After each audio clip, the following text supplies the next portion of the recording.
Yazidi किसी को कहना हमारे माशरे में बहुत बड़ी गाली समझी जाती है और वो गाली होना भी चाहिए। याद रखें, यजीदी भी अगर उसको यजीदी कह दिया जाए तो वो चिढ़ जाता है। यानी कि यजीदी भी जो कल्बी तौर पर यजीदी है वो अपने आप को यजीदी कहलाना गवारा नहीं करता। मगर आज की इस महफिल के अंदर जिसमें हजारों की तादाद में ये सरों का समंदर है और उसमें अक्सरियत नौजवानों की है, थोड़ी देर के लिए हम अपना एहतिसाब करें। ये नजरियाती जंग है। नजरियाती जंग किसे कहते हैं? अल्लाह अकबर। यानी दो शख्सियतें नहीं बल्कि दो नजरिए आपस में टकराए और नजरिए के लिए जंग की गई। तो उसमें हम किसके साथ खड़े हैं? एक जात है सैयदना इमाम हुसैन की। ये बात भी आपसे कह दूं, हुसैन सिर्फ चंद फुट के किसी शख्सियत का नाम नहीं है, हुसैन मुकम्मल नजरिए का नाम है।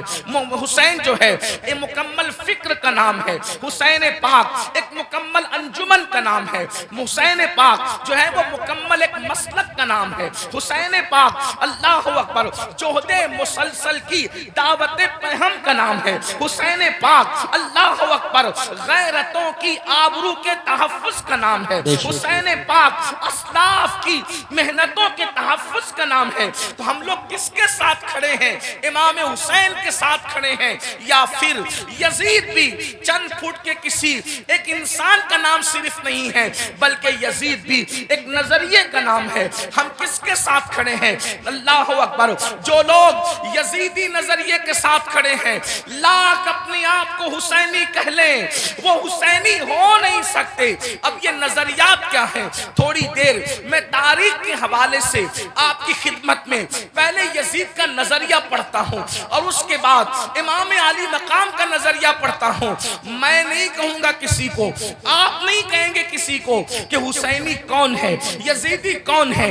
इस महफिल में पहली मुहर्रम किस मुकद्दस शब के अंदर अपने आप में डूब कर सोचना, किसके साथ खड़े हो? यजीद के साथ खड़े हो या शहजादा रसूल के साथ खड़े हो? मेरे आका सल्लल्लाहु अलैहि वसल्लम के दीवानों, आखिर यजीद से इमाम अली मकाम को इख्तिलाफ क्यों है? इमाम उससे इख्तिलाफ क्यों करते हैं? उसकी वजह यह है कि यजीद जो है वो दीन यानी जिसमें सिर्फ नमाज हो और वो भी नमाज सिर्फ नाम को नमाज हो, रोजे सिर्फ नाम को हो, हज सिर्फ नाम का हो, ज़कात सिर्फ नाम की हो, सदका तो खैरात सिर्फ नाम के हो, यानी चंद टोपियां दाढ़ियां बज़ाहिर ये एक देखने की चीज हो। यजीद जो है इस मजहब से, इस दीन से बज़ाहिर कोई इख्तिलाफ नहीं करता था। वो रूह दीन को मिटाना चाहता था, मजहब की रूह को मिटाना चाहता था, मजहब की अस्ल को मिटाना चाहता था। आप कहेंगे मजहब की अस्ल क्या है? नंबर एक, सबसे पहली मजहब की अस्ल ये है कि रसूलुल्लाह सल्लल्लाहु अलैहि वसल्लम से मोहब्बत अपनी जान से ज्यादा की जाए, अपने माल से ज्यादा की जाए, अपने वतन से ज्यादा की जाए। सबसे पहली असास मजहब की ये है। इकबाल ने कहा था, ये फाका कश के मौत से डरता नहीं जरा, रूहे मोहम्मद इसके बदन से निकाल दो, फिक्रे अरब को देके फिरंगी तखय्युलात, इस्लाम को हिजाजो यमन से निकाल दो। वो रसूलुल्लाह की अकीदतें, वो रसूलुल्लाह की मोहब्बतें, वो रसूलुल्लाह का प्यार। अल्लाह अकबर। नबी का नाम तो लिया जाए लेकिन एहतराम वो ना हो जो सिद्दीक अकबर के कल्ब में था, जो फारूक आजम के दिल में था, जो उस्मान गनी के दिल में था, जो मौला अली के दिल में था, जो साद सईद तलहा जुबैर अबू उबैदा इब्नुल जर्राह बिलाल हबशी अबू हुरैरा खालिद इब्न वलीद के दिल में था। अल्लाह अकबर। यानी कि हुजूर अलैहिस्सलाम की शख्सियत एक आम इंसान की तरह रह जाए। मैं जितने हवाले आपके सामने जितनी बातें कर रहा हूं इंशाअल्लाह इसके हवाले यकीनन मैं आपको देने के हवाले से तैयार हूं, लेकिन आप थोड़ा सा उसको पहले समाअत कर लें। अल्लाह अकबर। उसके बाद यजीद का अंदाज ये था, अल्लाह अल्लाह, मुसलमान और काफिर के दरमियान फर्क करने वाली चीज नमाज है। सहाबा यही कहते रहे कि हम रसूलुल्लाह के जाहिरी दौर में मुसलमान और काफिर के दरमियान जो फर्क करते थे वो नमाज की वजह से करते थे। और वहां यजीद का हाल ये था अल्लाह अकबर। बाद में आप मरवानी दौर में देखें यजीद की फिक्र, अल्लाह अकबर। जुमा की नमाज का हाल ये था कि जुमा का खुतबा इतना तवील करने वाले ने तवील किया कि असर का वक्त भी जाने लगा। तो अल्लाह अकबर, अल्लाह अकबर। फिर क्या हुआ, हजरत सैयदना अब्दुल्ला इब्ने उमर जैसी हस्तियों ने टोका तो अल्लाह अकबर, कहने वाले ने कहा कि मैं ये चाहता हूं कि आपके गर्दन का बोझ जो आपके जिस्म पर है उसको खत्म कर दिया जाए। मेरे आका अलैहिस्सलातु व तस्लीम के प्यारे दीवानों, इसी तरीके से आप देखें, यानी कि दीन बदलना, दीन का नाम लेकर दीन बदलना, वो दीन जिसमें नमाज ना हो यानी रूहे नमाज, वो दीन जिसके अंदर अल्लाह अकबर नशे की मुकम्मल तौर पर कोई रुकावट ना हो बल्कि नशा किया जाता हो। बल्कि यजीद के बारे में हाफिज इब्ने कसीर यहां तक लिखते हैं कि यजीद उस नशेड़ी का और नशा करने वाले का नाम है कि जिसने सफरे हज में भी शराब पीना बंद नहीं किया। वो उसने सफरे हज में भी, संबल वालों और गिरदो नवा से आने वालों, आपसे पूछना चाहता हूं, हमारे हिंदुस्तान का कितना भी बिगड़ा हुआ आदमी अगर हज के लिए जाए तो कम से कम वो सफरे हज में शराब नहीं पीता। अल्लाह अकबर। लेकिन वो किस कदर बदबख्त था, किस कदर बदतरीन और पलीत था इब्ने कसीर के कौल के मुताबिक कि उसने सफरे हज में भी शराब पी। और बाज मुअर्रिखीन ने तो यहां तक उसके बारे में कहा है कि उसने अशआर कहे। अगर मुअर्रिखीन ने इंसाफ से काम लिया है तो मैं अहले इल्म की तवज्जो चाहता हूं, मैं सिर्फ नाकिल की हैसियत से इसको बयान कर दूं। अल्लाह अकबर। उसने कहा कि अगर दीने मुहम्मदी में शराब हराम है तो फिर ईसाई बन करके शराब पी लेना चाहिए। यह उसका नजरिया था। वो बंदर नचाता था, आपको पता है, वो बांसुरी बजाता था, आपको पता है। अल्लाह अकबर।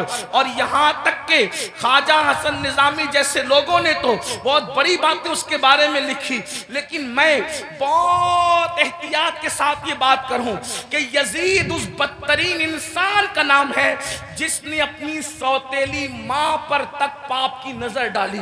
लोगों ने और आगे के किस्से लिखे हैं, मैं उसकी तरफ नहीं जाता, लेकिन सिर्फ इतना कहना चाहता हूं, उसने अपनी सौतेली मां पर भी पाप की नजर डाली। शेख मुहक्किक शेख अब्दुल हक मुहद्दिस देलवी रहमतुल्लाह अलैह लिखते हैं, अम्मा जान सैयदा आयशा सिद्दीका को उसने बदतरीन गाली दी। और वो गाली शेख मुहक्किक ने लिखा है, लेकिन मजमे में मेरी बयान करने की हिम्मत नहीं है।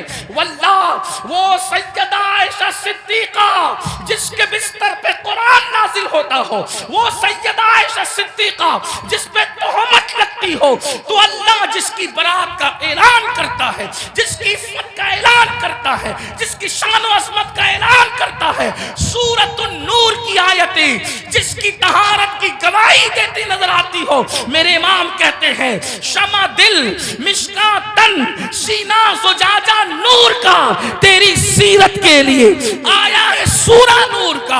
अल्लाह अकबर। वो इतनी गंदी गाली दी है, उसका जिक्र नहीं किया जा सकता। ये यजीद था। अब आपसे पूछना चाहता हूं, अल्लाह अकबर, यजीद के यहाँ बाप का कोई एहतराम न था, इसलिए कि इब्ने कसीर को आप उठा करके पढ़ें तो वो अपने वालिद से दूर दूर ही रहा, बल्कि वो यहूद और नसारा के माहौल में रहा। कुत्तों से मोहब्बत करना, बंदरों से मोहब्बत करना, बांसुरी का मामला, ये सारी चीजें। और फिर उसके बाद उसके अक्सर दोस्त जो थे वो यहूद और नसारा थे। मेरे आका अलैहिस्सलाम के प्यारे दीवानों, अब ऐसा शख्स जो है वो कुर्सी पर, वो भी कौन सी कुर्सी, वो भी कौन सा तख्त, वो भी कौन सी मंजिल, वो भी कौन सा मकाम, जिस मकाम पर अफजलुल बशर बादल अंबिया बित्तहकीक सिद्दीक अकबर बैठ चुके थे, उस कुर्सी पे वो बैठ रहा था। अगर इमाम उसको कबूल करते तो लोग ये समझते कि जो रंग सिद्दीक अकबर का है वही रंग यजीद का है। अल्लाह अकबर। यानी किस कदर जो है वो दीन के अंदर फितना होता, रखना होता, किस तरह जो है वो दीन का की शक्ल बिगड़ जाती। जिस कुर्सी पे फारूक आजम बैठ चुके थे उसी कुर्सी पे वो बैठना चाहता था, यानी मोमिनों का खलीफा, मोमिनों का अमीर कहलाना चाहता था। इमाम अर्श मकाम इमाम हुसैन रज़ी अल्लाह तबारक व तआला ने उसकी मुखालिफत फरमाई और मुखालिफत फरमाकर एक मुकम्मल नजरिया पेश किया।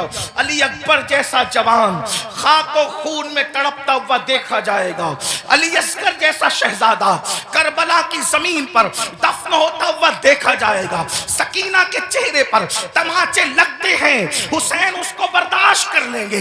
बीबियों के दुपट्टे छीनते हैं, हुसैन पाक को वो बर्दाश्त हो जाएगा। लेकिन अल्लाह अकबर, अल्लाह के दीन को बदला जाए, खुदा के दीन के अंदर जो रूह है उसको मुर्दा करने की कोशिश की जाए, इमाम ने उसको गवारा न फरमाया और सब लुटाया। जो आप दास्ताने करबला में सुनते हैं, आपसे पूछना चाहता हूं अब हम किसके साथ खड़े हैं? मैं जल्दी जल्दी अपनी गुफ्तगू को आगे की तरफ ले जाऊं। यजीद के यहाँ जिना कोई ऐब नहीं था और इमाम हुसैन के यहाँ जिना का नाम सुनकर भी बदन के रोंगटे खड़े होते हैं कि क्या लोग ऐसा गुनाह भी कर सकते हैं जिसे जिना कहते हैं। आपसे पूछना चाहता हूं अगर आज कोई जिना के अड्डे की तरफ जा रहा है और उसके माथे पर बल भी नहीं है और वो बेहयाई और बदी में डूबा है, तो आपसे पूछना चाहता हूं वो नजरियाती तौर पर किसके साथ खड़ा है? इमाम हुसैन के साथ खड़ा है या फिर यजीद के साथ खड़ा है? बड़ी माजरत के साथ अगर बुरा लगे तो माफ करना, कड़े पहनने का नाम हुसैनियत नहीं है, डोरे हाथों में बांधने का नाम हुसैनियत नहीं है, रंग बिरंगी कपड़ों पहनने का नाम हुसैनियत नहीं है, 10 दिन के मुहर्रमी बनने का नाम हुसैनियत नहीं है। हुसैनियत क्या है?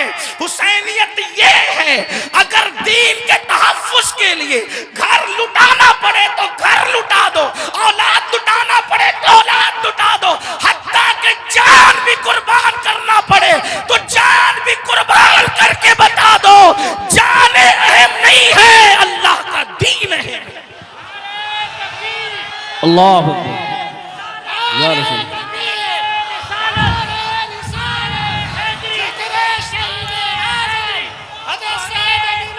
बड़ी माजरत के साथ कुछ लोगों ने हुसैनियत को बहुत सस्ता कर दिया।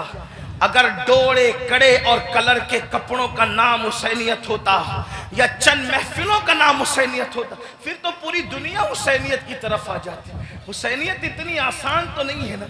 उस दौर में भी 22,000 का लश्कर अलग खड़ा है और 72 नफूस अलग खड़े हैं। इससे पता चला हुसैनियत आसान नहीं है।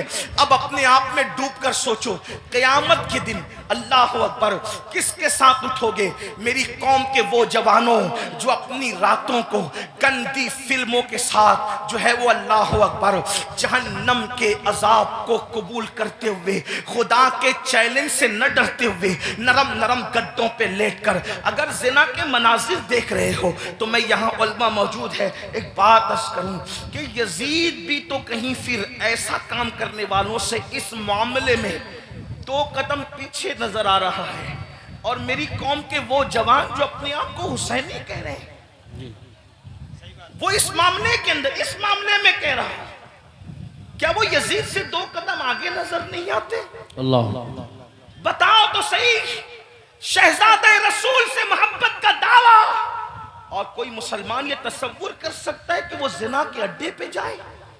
वो जिना जिसके बारे में अल्लाह के रसूल सल्लल्लाहु अलैहि वसल्लम गैब नबी ने फरमाया कि क़यामत के दिन जानियों को आग के कपड़े पहनाए जाएंगे, आग का कुर्ता पहनाया जाएगा और उनकी शर्मगाहों पर जहन्नम की आग भड़काई जाएगी।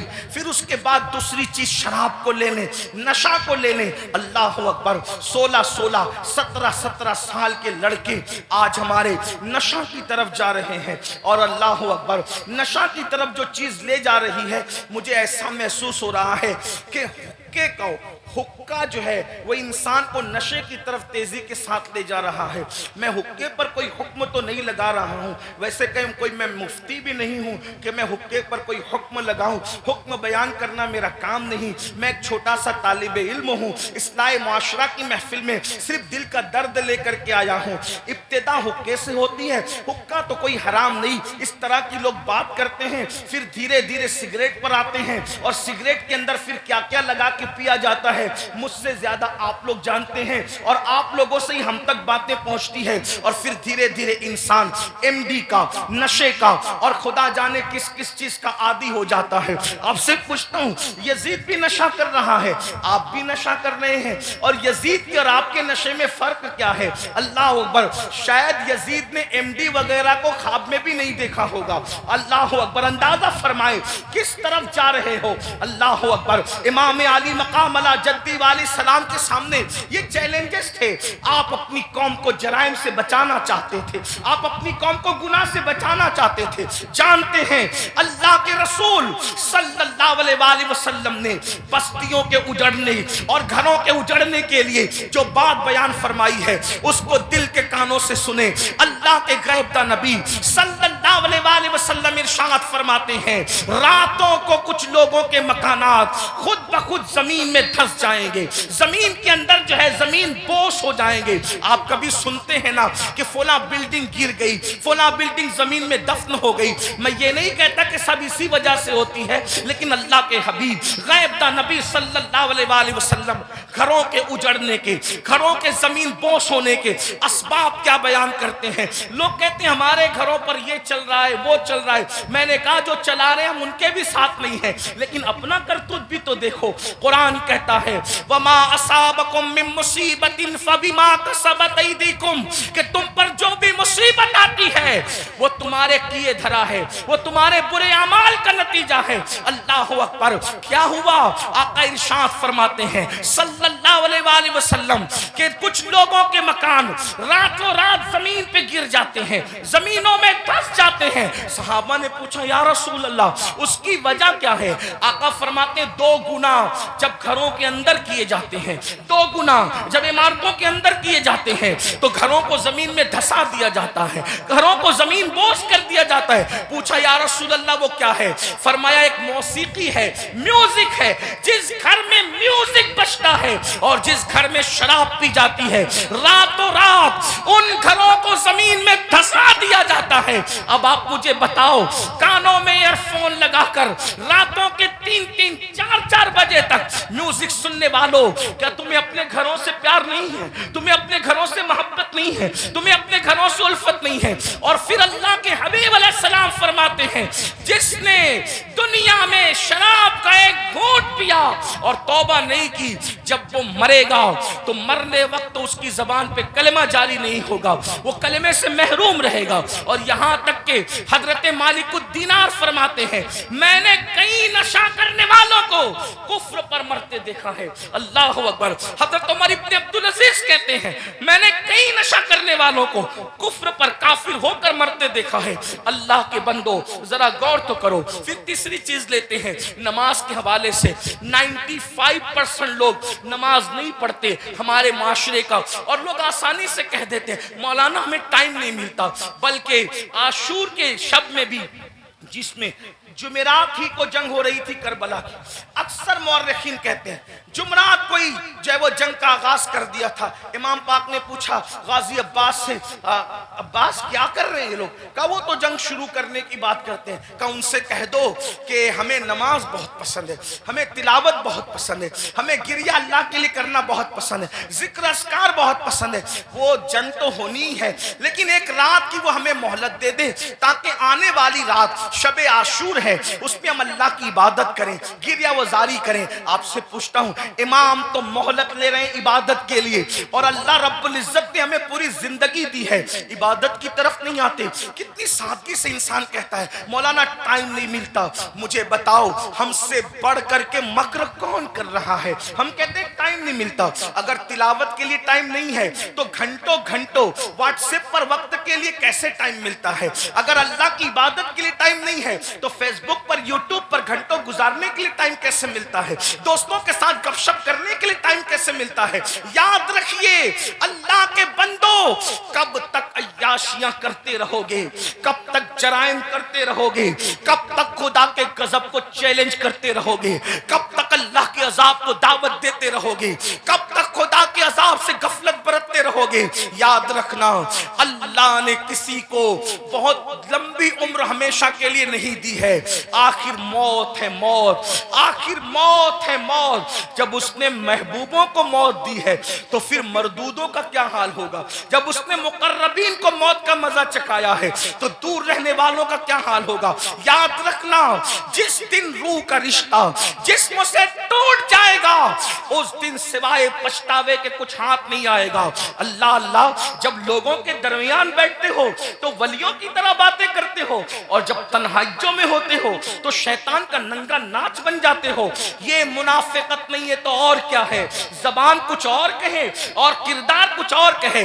कुरान कहता है लिमा तक़ूलूना मा ला तफ़अलून, वो क्यों कहते हो जिस पर खुद अमल नहीं करते। मुसलमानों बताओ, अल्लाह अकबर, हमें नमाज के लिए टाइम नहीं। कौन नमाज? वो नमाज जो मेराजुल मोमिनीन है, वो नमाज जो रसूलुल्लाह सल्लल्लाहु अलैहि वसल्लम की आंखों की ठंडक है, वो नमाज जो गुनाहों से इंसान को ऐसे पाक कर देती है जैसे गुस्ल करने वालों के जिस्म का मैल खत्म हो जाता है, वो नमाज जो अल्लाह से बंदे को करीब कर देती है, अल्लाह का कुर्ब नसीब होता है जिस नमाज से। कौन सी नमाज? वो नमाज जिसकी बुनियाद पर इंसान रहमतों का मुस्तहिक होता है। कौन सी नमाज? वो नमाज जिससे रोजी में बरकत होती है। वो नमाज जिसके बाद दुआएं कबूल होती है। वो नमाज जिसके पढ़ने से बीमारियों का खात्मा होता है। वो नमाज जिसके बाद इंसान को मकाम महबूबियत मिलता है। वो नमाज, अल्लाहु अकबर, सारे अहकामात जमीन पर भेजे गए, लेकिन जब नमाज देना हुआ तो जमीन पर नहीं भेजी गई बल्कि मेराज में लामका पे बुलाकर महबूब को दे के बताया गया। सारे अहकामात अपनी जगह है लेकिन नमाज का मामला अपनी जगह है। इसीलिए बुजुर्गों ने फरमाया, अल्लाह के रसूल अलैहि सलाम फरमाते हैं कि सबसे पहले क़यामत में नमाज के बारे में पूछा जाएगा। अगर नमाज का मामला आपका क्लियर हुआ तो सारे मामला क्लियर कर दिए जाएंगे, और अगर नमाज के मामले में अटक गए, नमाज के मामले में फंस गए तो फिर इंसान बच न सकेगा। आप मुझे बताएं, हमें अल्लाह से डर नहीं लगता? जिस क़यामत के दिन के बारे में काबे अहबार कहते हैं, अगर 70 अंबिया के बराबर भी कोई अमाल बफर्ज़े महाल लेकर के पहुंचे तो भी वो अपने अमाल को हकीर जानेगा, हकीर। आपसे पूछता हूं, क्यों वक्त नहीं निकालते?